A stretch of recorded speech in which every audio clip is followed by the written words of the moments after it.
Ассаламу алейкум отандастар.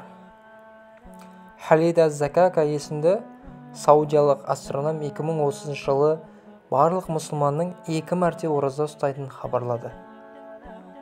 Григориан күнтізбесі күннің жерді айналу циклімен өлшенеді. Рамазан айының соңғы рет бір жылда 2 рет қайталануы 1997 жылға сәйкес келеді екен. Оның алдында мұндай құбылыс 1965 жылы орын алған еді. 2030 жылдан соң мұндай құбылыс 2060 жылға тұспа-тұс келмек. Хижра жыл санауы бойынша 1451 жылы қасиетті Рамазан 2030 жылдың қаңтар айының 5 күні басталады. Сол хижра бойынша 1452 жылдың желтоқсан айының 26-сына тұспа-тұс келмек.